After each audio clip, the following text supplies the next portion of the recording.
Welcome, everyone. Welcome to this presentation. Thanks for taking the time. We're going to be spending the next 45 or so minutes together talking about how to scale big with Hadoop. The terms kind of move, past the test stage and towards scaling out your use of Hadoop affordably. So with me today, so I'm Julian. I'm the one at the bottom of the slide. Sorry for the French accent. I will be moderating this webinar, and also will speak after my partner in crime, Jim Walker, who's Director of Product Marketing at Hortonworks. So thanks, Jim, for being here with us today, and I will let you take it from there. Thank you very much, Julian. Yeah, I'm really happy to be here.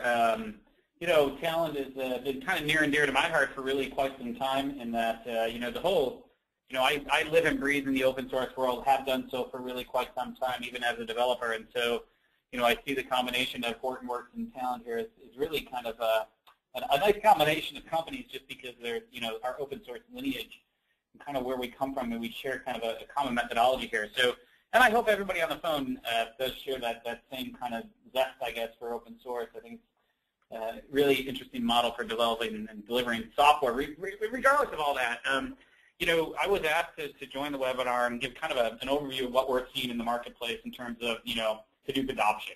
And, the title of this webinar is Starting Small and Growing Big. And I think, Hadoop, like many other technologies, does enjoy that same kind of growth process within an organization. I'll share with everybody kind of how people are using Hadoop today and getting started growing clusters. And so, but to give a context, why are we here? Why are we talking about Hadoop in the first place? And so, what we've seen over the past couple of years is a shift. And, we've seen a shift of being an analog society to becoming a very digital society. I think, I think we've actually digitized our planet in a large part. I can't think of all the things that are analog anymore, other than kind of old school things that we look at, right? So if you look at communications, you look at business, we have absolutely digitized our world, and so the increase in data that we have is astonishing. And it's it's the mobile stuff, it's social.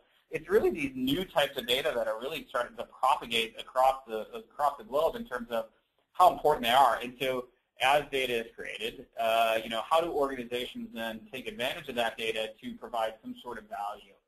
And I think, again, as kind of an ex-developer and a bit of a data geek, how do I look at the data in new ways? Look at lots of data.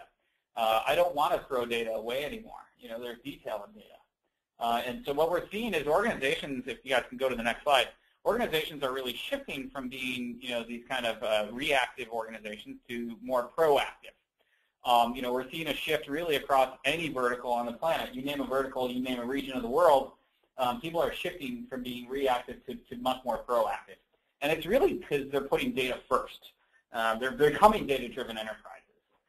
They're saying, hey, look, instead of taking a gut feel on an action I should take as a business, what can I actually look into in data to back up that decision or modify the way that I'm actually planning my company?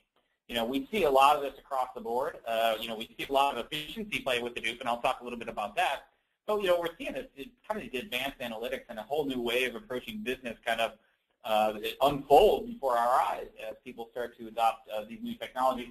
You'll very rarely hear me say the term big data, because ultimately, in the end, I feel it's just all this data.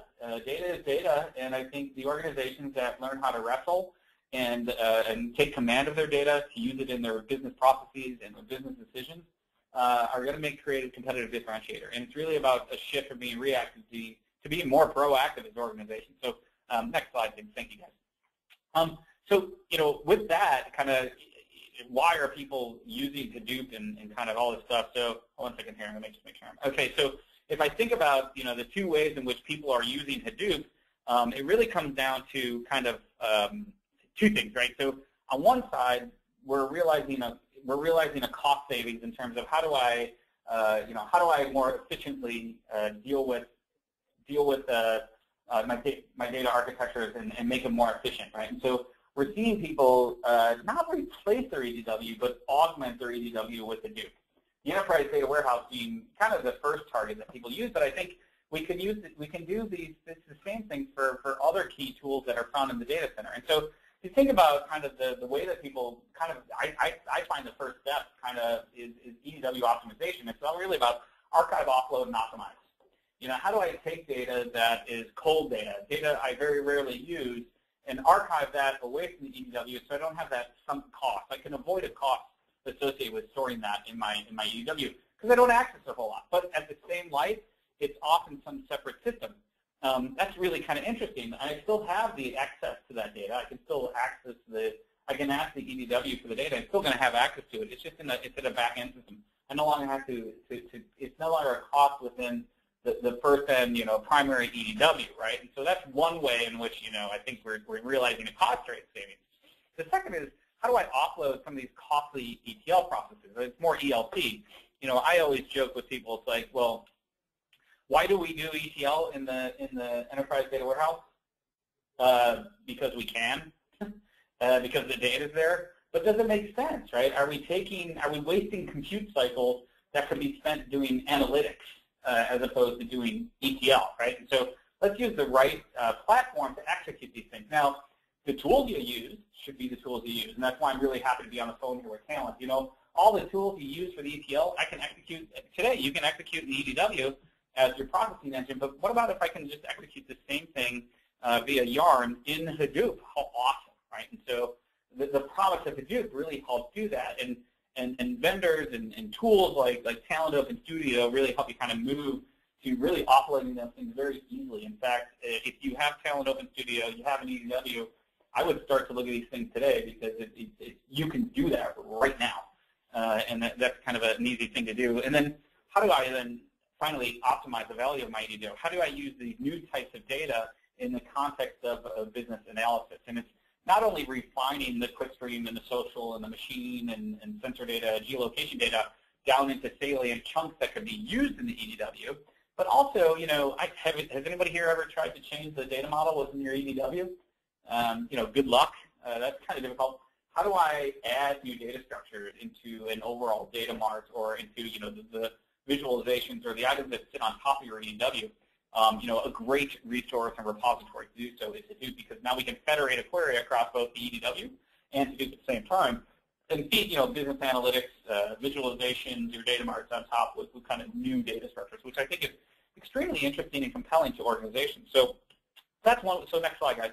So that's one way in which people are realizing a dramatic cost savings. So also, we're seeing a dramatic cost savings really through cost of storage, and so a lot of people archive data. They'll put it off in some kind of system that creates collects dust, or maybe it's tape. Why not create an active archive? So move all that data into Hadoop and then use it in some sort of larger form analysis, right? Because that's really the promise of Hadoop, and then set it up as more of an active archive, if you will. So that's kind of two. So next slide. That's two things on kind of the efficiency slide, and I think a lot of people start there with Hadoop. Really, on the other side of the equation is really about how do I unlock new applications. So next slide, guys. So how do I unlock new applications from different types of data? I talked lightly about some of these different types of data. There's sentiment web data, clickstream data, machine and sensor data, the geolocation data that's everywhere, server log data, and some of the unstructured content. The tons of PDF documents and Word documents we have in our organizations. How do we unlock the potential of that data and use that within various different processes we have in our organizations? It's really around advanced analytics, And so, what are the key things that we can do to really kind of instrument this data and have it used in deeper analytics? And so, when I think about how people are using these new types of data, and honestly, it's existing sets of data combined with this as well. It's also your CRM, ERP, your traditional OLTP system, and those sorts of data. How do we pull all this together into a single system and then provide access on top of that, right? How do we, it's kind of cool to start to break down the silos, right? And so what we're seeing is organizations, dump a lot of data in Hadoop and then access it in multiple different ways on top. And they're trying to do things like obtaining a single view of an entity, and refining data so that you can use that in your deterministic or probabilistic matching capabilities like you find in, say, a Talend. Talend has a whole master data management tool that, I think as you build out rules and processes within that tool to identify a customer across multiple resources, well, couldn't we use these new resources in the context of that, right? And so, really interesting stuff there from one side of it, and I think that's one of the advanced analytics. The other side of advanced analytics and why people are using Hadoop is, the whole concept of predictive analytics, something that we've been trying to do for years, and something that I think is really coming out and being used all over the place. And from a predictive analytics point of view, there's really kind of, there's two sides to this. One is, how do I predict or how do I identify the outcome of an event in real time? Somebody's making a credit card purchase on the other side of the planet, and I want to stop that from happening, identify that fraud in real time. How can I use analytics to actually stop that from happening, right? So that's one side of the analytics story, and we see that all the time.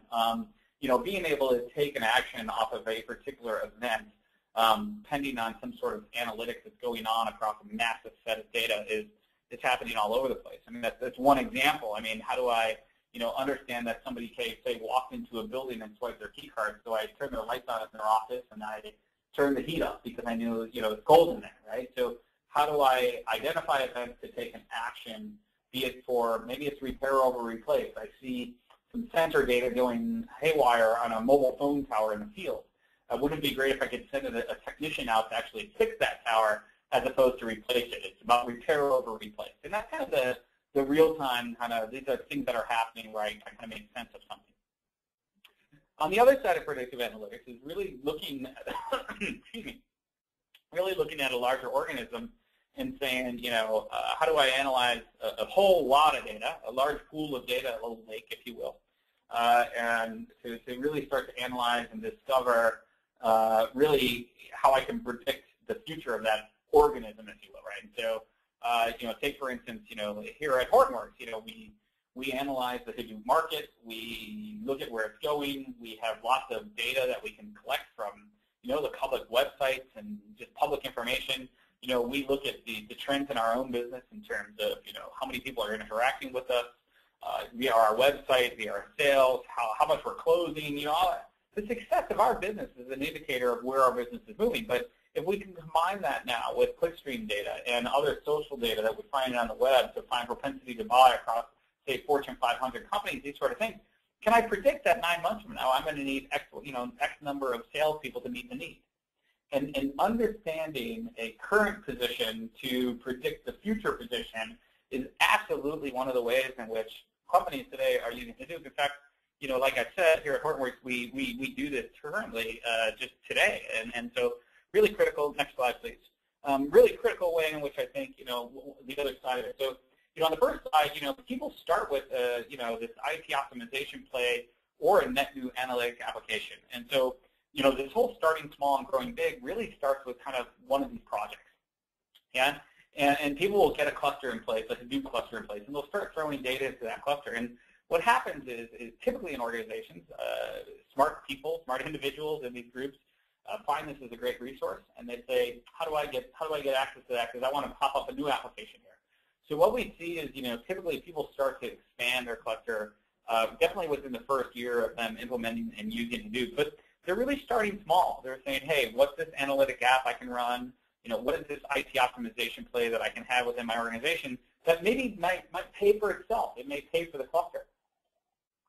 So we're seeing a lot of that, and it's really kind of resulting in this kind of, lots of terms for this, but, an aspirational goal for many as they modernize their data architecture is a resulting outcome of a data lake.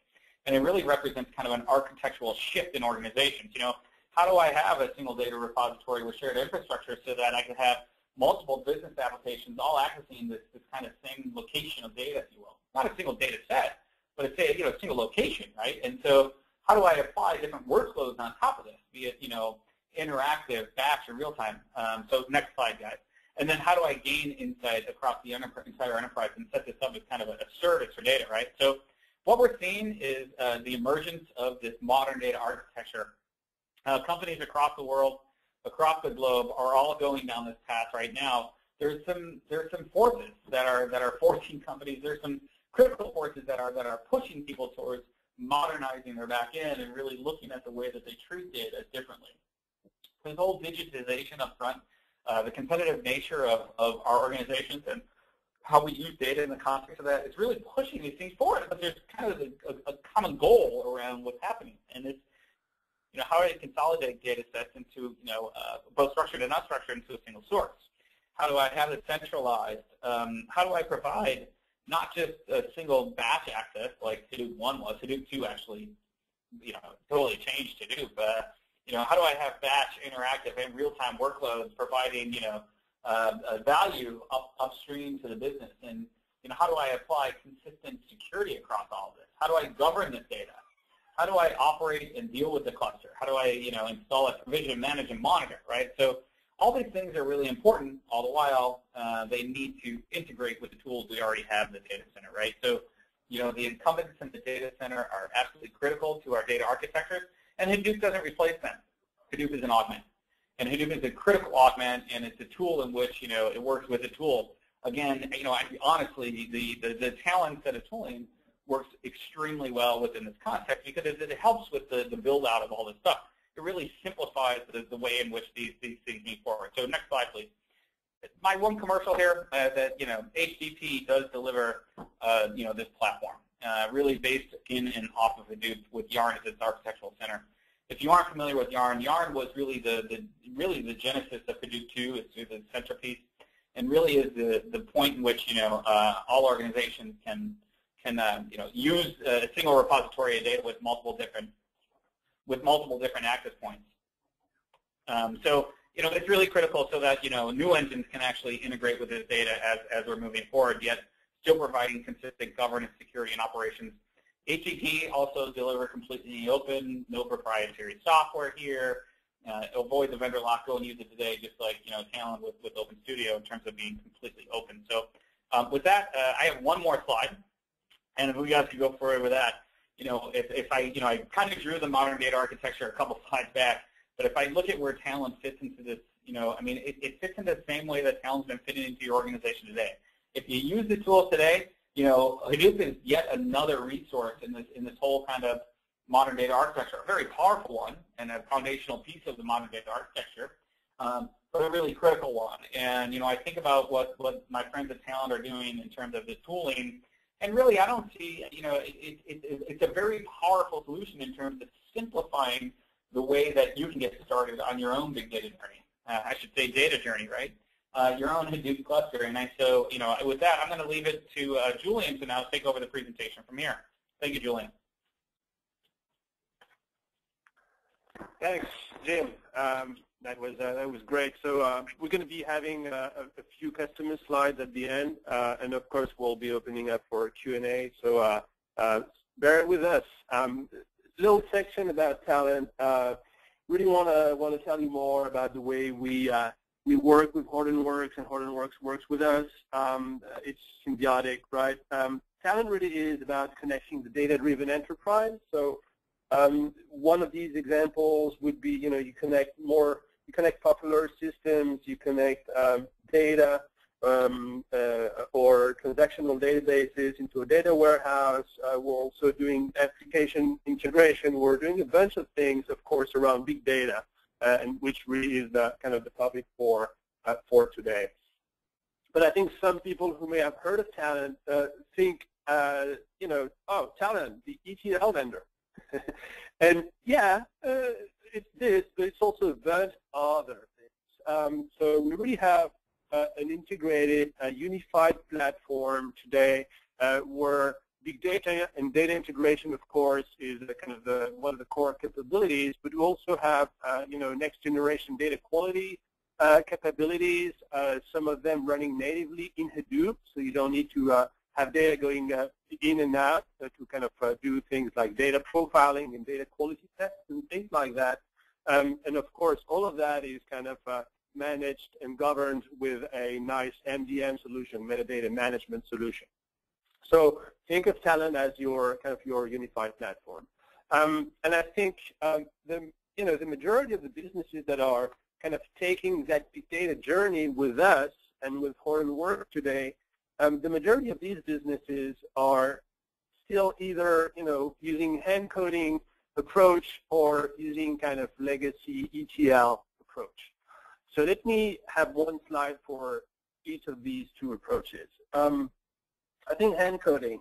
Hand coding is, of course, it's maximal flexibility. It's great. You're knowing exactly what you're doing, but it has major drawbacks, right? When it comes to data integration, typically it's not very productive, right? If you are, developing the integration jobs, you're deploying them, testing them, debugging them, all that manually. I mean, how many cycles do you use? So there's a huge productivity factor here. Also, you need specialized skills, and it's specifically true in the case of big data, right? You need to learn MapReduce code.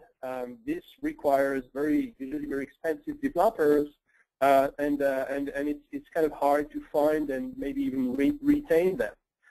So the kind of skill shortage aspect is very important here. The third thing is, of course, it becomes a maintenance headache without graphical productivity tools. And of course, you have limited support. You're just supporting yourself. So one of the key value prop that Talend Enterprise would be bringing to people still hand coding data integration, the value prop would be around these lines, right? We're bringing a lot of productivity. It's a visual, graphical UI, drag and drop. You have 800 plus components and connectors, and it's very easy to use. Even someone like myself can use it, and I'm not an ETL programmer or specialist by any means. I think also the beauty is that it generates optimized code, and it can generate MapReduce code if you need to. And again, if you have a Java, like you want to take a top Java programmer, yes, maybe he will be able to learn MapReduce coding, but how long will it take him to kind of, develop picture-perfect MapReduce code? It's going to take a long time. So really what we're kind of trying to bring again here is productivity. We generate optimized code, and it takes no time to do that. I think the maintenance part is very important as well. We kind of enable our users with, we give them collaboration and management tools. They can be doing all kinds of auditing and data profiling and things like that. So very important in terms of kind of porting the jobs and the project in the enterprise, and not kind of a single user type of approach. And of course, Talend Enterprise comes with a service level agreements in terms of support. So that's kind of one lane, so to speak, in terms of why move to Talend now. Another one is some of you may have legacy ETL tools, like these kind of maybe older school vendors. Some of them, working fine, but kind of very black boxy. They're running on proprietary engines, so they're not running native. They have hosted emulator, running data jobs, and it typically is very hard to scale. And I think I have one slide about that. So it's hard to scale because the more data you need to integrate, the more jobs you will need to deploy, and then to execute, and then the more engines you will need to buy. So it means it's expensive. It is simply expensive in terms of software, hardware, deploying all this, maintaining all this. It's hard to scale, and it is expensive. So again, the solution we have on the Talend side, it's the same. It's the same Talend Enterprise, and really we want to be the go-to vendor for big data integration. There's no question about it, because we're open. You just leverage the latest and greatest. You have, as I said, 800 plus connectors, and it's very easy to get started. We generate native code, again, MapReduce code, picture perfect, optimized code. So because we have this code generation feature, it's very easy to scale. It actually brings you infinite scale, right? You need more jobs? Well, you will just use maybe one more developer, and he or she will be able to generate more code for these jobs, and they would be executing these codes against your Hadoop environment. So really, it's the one only way where you can scale on big data without having to buy extra pieces of software and hardware. And that kind of makes it also the lowest TCO in the market. The time to value is very short, and I think we'll discuss more about that. So architecture slide. We always love architecture slide in the Hadoop environment. Some of them are good, some of them are bad. So I try to keep it very simplified. My point here is, no matter what you're doing today or what you will be doing tomorrow, we're future-proof, right? Because you drag and drop your integration jobs, you are able to generate code. So it can be Java code in a kind of classical ETL manner, can be SQL, can be Camel in terms of messaging transformation, and of course it can be Hadoop. But you don't know what the next big thing is, and again, we're ready to generate this next big thing, next big code with that same kind of drag and drop code generation approach. And that's why we're future-proof. I think one more slide before we kind of explain one customer case. This is kind of the notion of scale. So sorry if it's a bit redundant, but I really want to make sure everyone gets that, and really that resonates so well with Hortonworks' open approach too. So again, because big data is all about processing vast amounts of data in usually a shorter period at a lower cost. In our view, you have these two approaches, right, to building your scalable big data kind of integration architecture. One on the left side is kind of the bolt-on architecture, not optimized for Hadoop, and offered by traditional ETL vendors. And it doesn't run natively, so you need one more cluster, and you need runtimes, and you need a bunch of pieces of software, so it's hard to scale. The right side is the right side, and it's Talend. So Talend runs natively on your Hadoop cluster. It means so many things. It means you have one cluster to deploy, one cluster to manage, one cluster to monitor, one cluster to scale, one cluster to update, and of course, with the price argument, one cluster to pay for. So really we pride ourselves in being very productive and very scalable, and at the same time, the lowest TCO out there on the market. So this is Jim's slide, exactly the same. I just kind of saved myself a bit of time. So I just took it literally as it was. I think it's a great slide, a bit overwhelming, but that's the point. So you have so many things, so many use cases you can do out there, predictive analytics being one of the core technologies to actually do and tackle all these use cases with all these data sources. So if you take one of them, I don't know what's going on with my mouse here, sorry. If you take one of them, like oil and gas, you want to do this, for example, unified exploration and production data, all right. So you see you have many data sources that would kind of help you do that, right? You would have these machine and sensor data. So okay, that means, and you have geography and you have another one.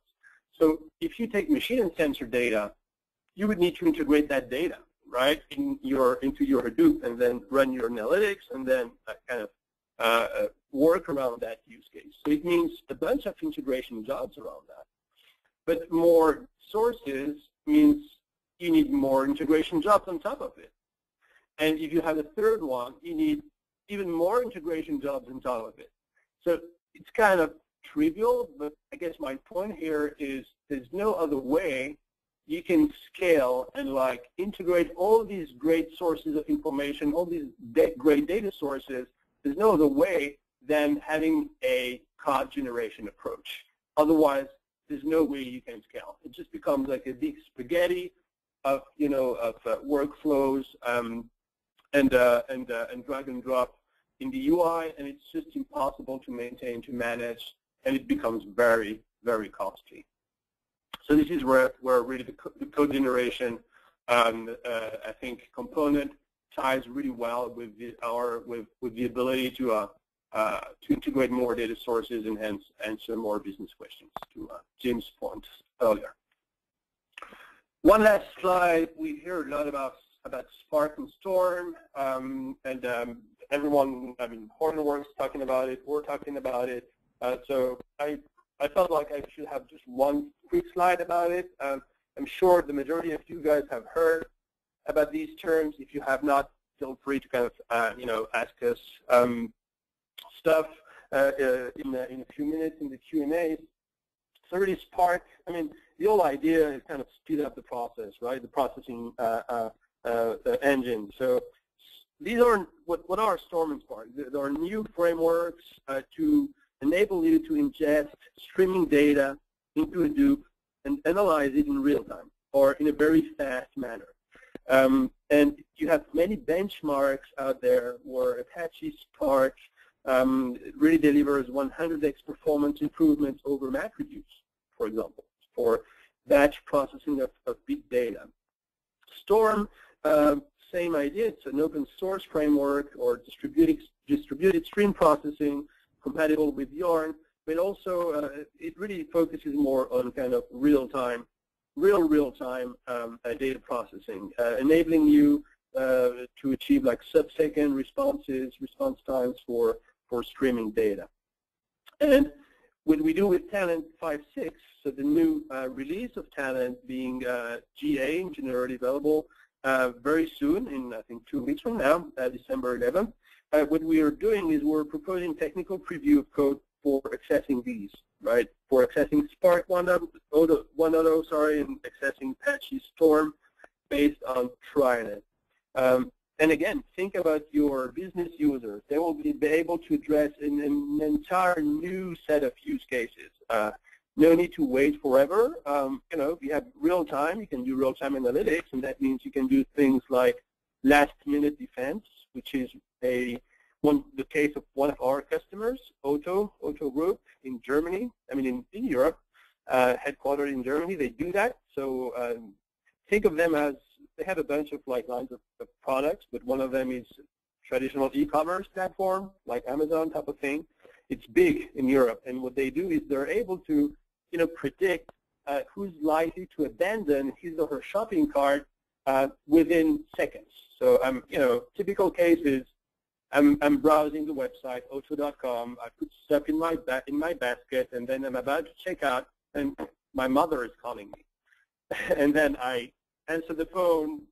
Of course, it's going to last for like 2 hours, and then I get back to my computer, and then I just forget what I was doing. So I actually abandoned my shopping cart. So they're able to predict that using analytics techniques based on Storm in this case. So really awesome new types of use cases we see out there. Our customers are seeing dynamic pricing would be another one.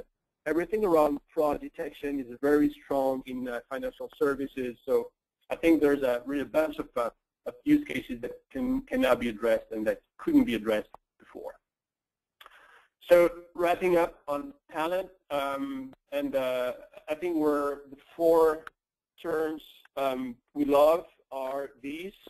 We're scalable, we're agile, we're easy to use, and we really propose the lowest TCO. So scalable talks to everything I said around we're native code generators. Agile, it's very much based on open source, and this is why we're best buds with Hortonworks, always proposing you the latest and greatest and the innovations and everything, the latest up to the latest days in the Apache framework. Easy, I think it's pretty clear, drag and drop. You just learn once, extend it many times. And we're subscription-based. We price per developer, not per core, and that makes the old pricing very, very predictable. So I think with that we can probably skip this slide, enough of the pitch. I'll very quickly take you through one case study that we have in common. So it's a joint customer, Hortonworks and Talend. And the whole thing is about product inventory and pricing. It's kind of a cool use case. So let me kind of step back for a sec and explain you what it is about. All right. So I'm sure some of you have done forecasting. I've done forecasting. My background is analytics, and the old way to do forecasting is this. You would be using like a BI tool, or you would even be using Excel. And suppose you want to produce like a forecast on one given product category. For example, in retail, how many Halloween articles will I sell the next month? I know Halloween is behind us, but it was not far, right? It's not far. So you would be doing that. The thing is, it's okay, but it's not granular enough. You need more, and this is what this customer, I'm afraid I cannot say the name, really wanted to do. So he wanted to have kind of a modern approach to forecasting. So it means that they want to forecast not at the level of the product category, but at the level of the product SKU, right? They want to forecast not just the number of, Halloween products overall that will be sold next month, but they want to know how many Halloween masks will be sold. They want to also know how many Halloween candies will be sold. They want to know how many pumpkins will be sold, and etc. So you have actually one forecast to produce per product item, not category. And they took that to the next level because they want to do that at the level of the stores. So how many stores would you have? You have a lot of stores, and maybe the product forecast for, say, the pumpkins in, I don't know, San Francisco, where I live, maybe that product forecast will be very different than the one for, say, Paris, where I used to live. No one eats pumpkins in Paris. It's an American thing, right? So you need to produce a forecast that is specific to the product and to the location. And that kind of gives you this, explosion of, combinations. You end up having, in this retailer, a real-life example, they had 10,000 products. So it's, I would say, reasonable size of product catalog, not huge, but reasonable. And they have thousands of stores. So you want to do a forecast for a product per store. That gives you like 10 million forecasts to produce, right? It's huge. There's no way you can do that with, I would say, old school legacy tools. And this is where they opted for this modern architecture. Really, things around all their OLTP would then be kind of dumped into Hadoop. They also have a lot of like text log data that also goes into Hadoop. Of course, Hadoop needs to talk to the enterprise data warehouse and vice versa. They would be running Viz and analytics and BI, so things around forecasting, modern and massive forecasting, as I said, both on top of Hadoop and on top of their enterprise data warehouse, kind of depending on the end user profile. And I think they chose Talend in this case and Hortonworks for, again, our ability to be up to date on the latest and greatest from the open source community. It was also our joint ability to scale and also kind of the gold level of support that was provided. And really they kind of totally redefined their architecture and their analytics with this kind of high level architecture in place, using R and Tableau for analytics and BI, hence producing tons of forecasts, as I said, using Hortonworks and Talend in the back end for everything around Hadoop, use, governance, integration, etc. So with that, I think we're pretty much done. I will just give this back to you, Jim, for two last concluding slides, and then we'll open up for Q&As.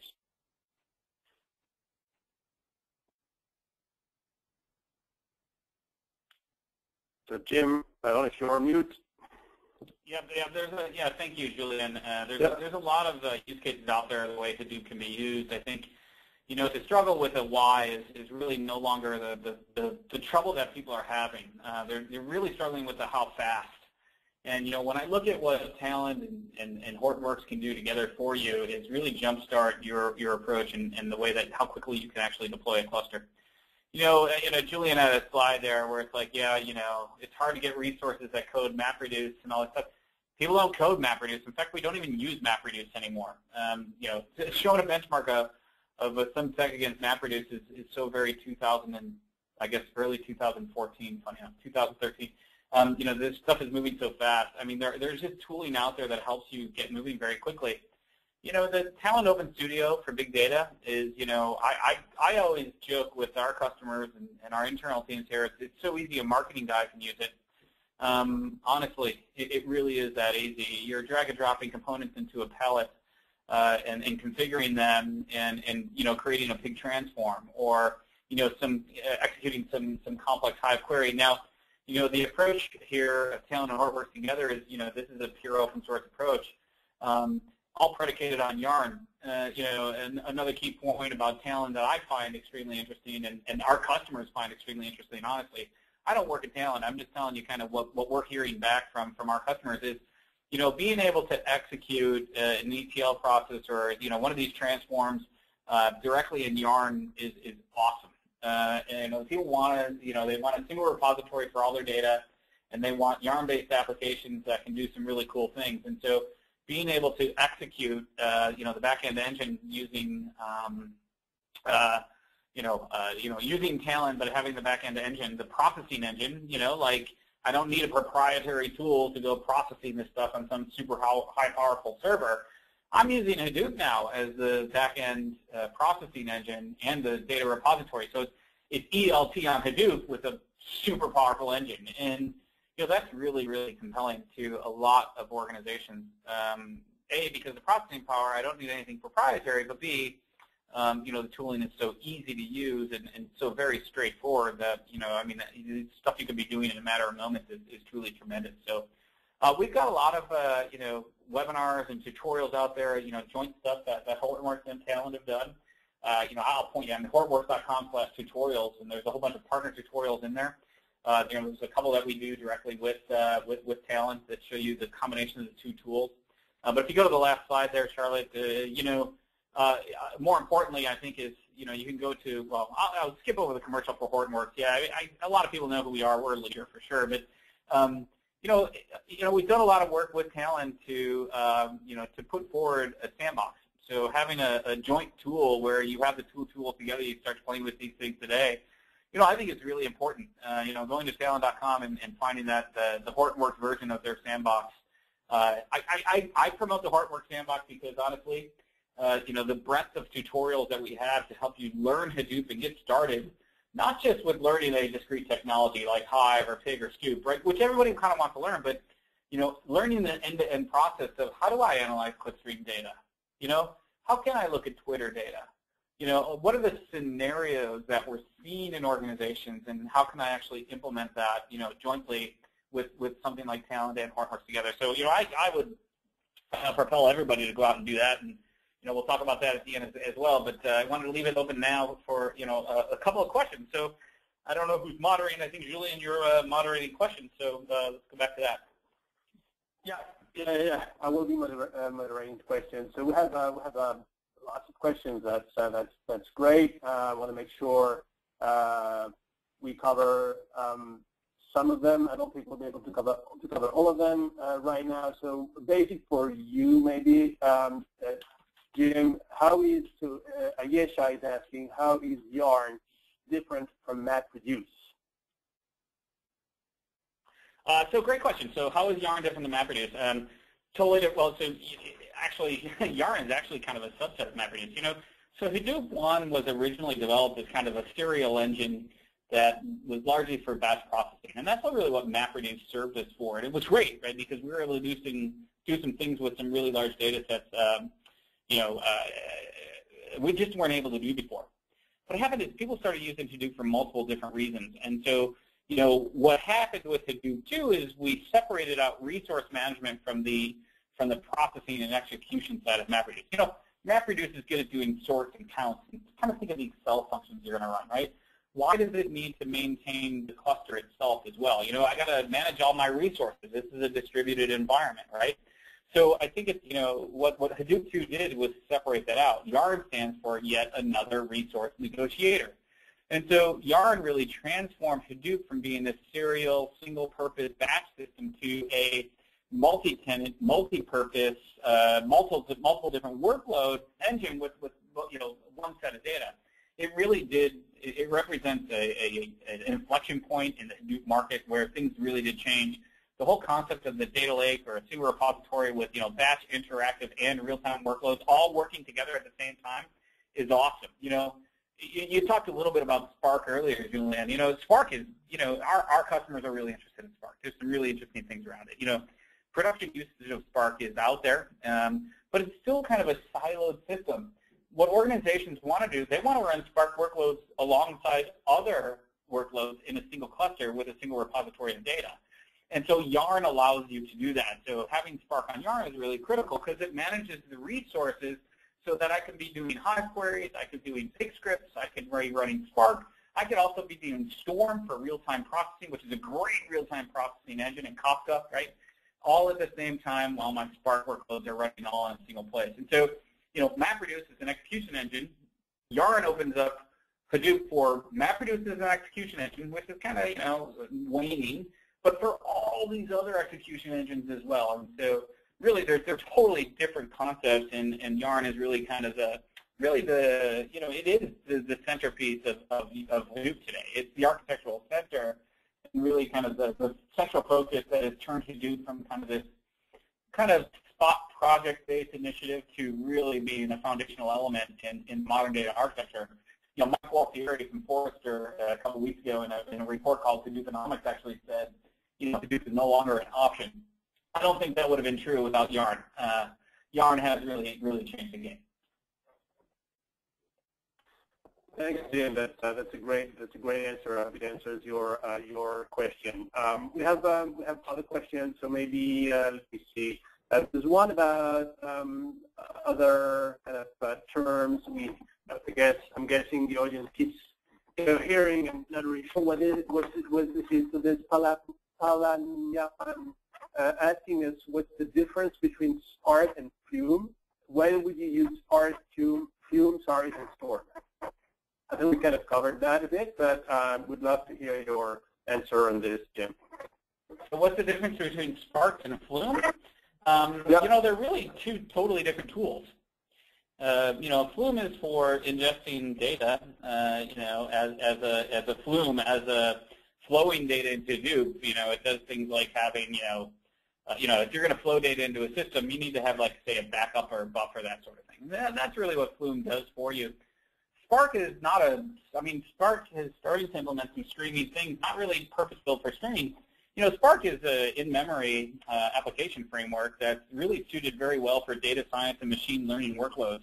You know, when I want to ask a question of data and have that data, you know, have a shadow of that question as input into the next iteration of that data, that's fantastic. You know, I think there's, you know, the Spark community has added things like, say, streaming or some other kind of functionality to SQL access, right? Because Spark can live as a standalone. In the broader context of using Hadoop as a data platform, you know, you're going to use Spark for the machine learning, but honestly, you know, our customers are all turning to Storm and Kafka as the key engines to stream data into Hadoop, or they're using Kafka directly with Spark. And so, you know, if I think about the difference, really the question should be the difference between Storm and Flume, you know, because I think that's more of a parallel question. And, you know, what Storm is allowing you to do is actually apply analytics to a stream of data as it's happening. Not just stream the data in and provide buffering and all these different things, which is critical, it's a key piece of it, but advancing that with some analytic functions so I can actually identify an event as it's happening in real time. And that's different, right? One is just a stream with buffering. The other is a wholly different analytic process that's applied to a stream as it's happening.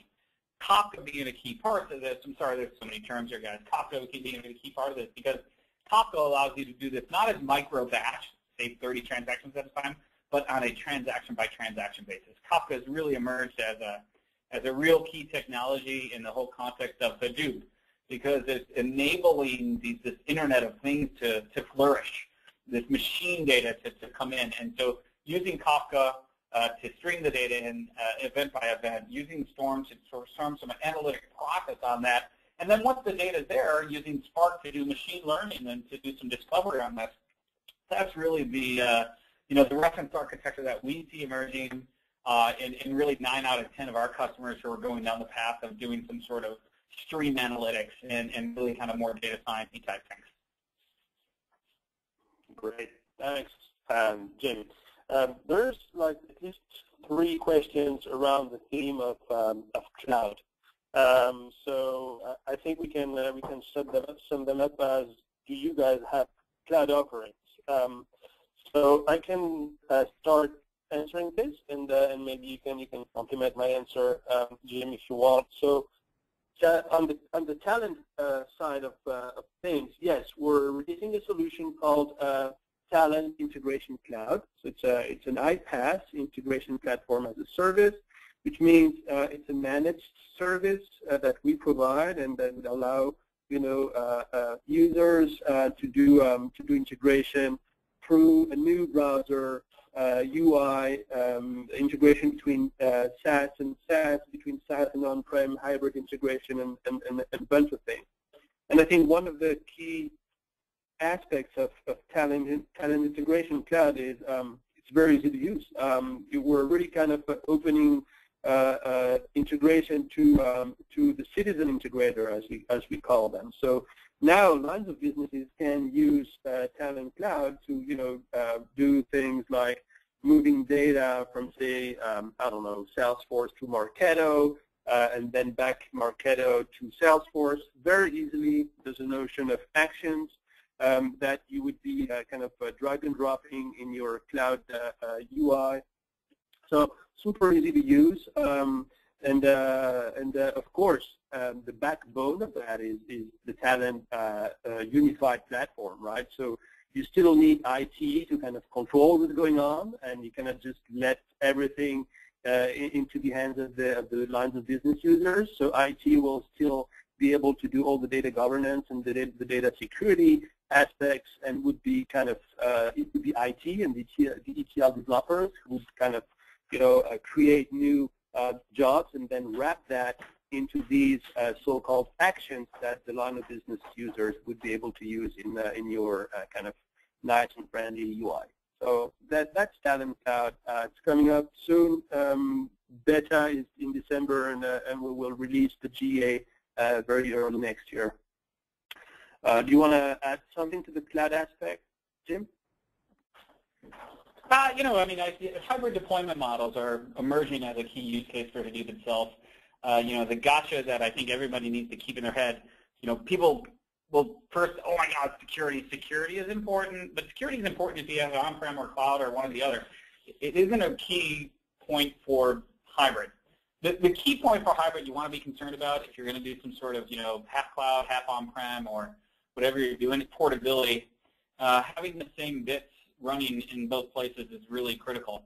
Data is data. I can move data between on-prem and in the cloud. In fact, Talend has some great tools for you to do that. But actually executing jobs using the Hadoop framework, batch, interactive, and real time, all running on Yarn, on-prem or in the cloud, that's a whole other story, and that requires the same bits. And so that's what you really want to be concerned with. At my commercial, Hortonworks, we go to great lengths to make sure that releases that we make within cloud providers that we provide for say Microsoft or Rackspace, right down the line. HD Insight is us as well. We make sure that the bits there are the same as the bits that are going to be released for 2.2 on-prem, both in Linux and Windows. We go to great lengths to do that because our customers are implementing extremely complex environments. So I think portability is really the key feature and the key function or requirement that you need to have a key piece around. Cool, thanks, Jim. Listen, I think we're done here. So apologize all the people who still ask questions and remain unanswered. These questions, we'll make sure we'll take that offline, follow up with you guys. Really want to thank the audience for spending the hour with us, and want to thank you, Jim, for a brilliant presentation around the Hortonworks. Have a good rest of your day, and thanks again for attending, guys.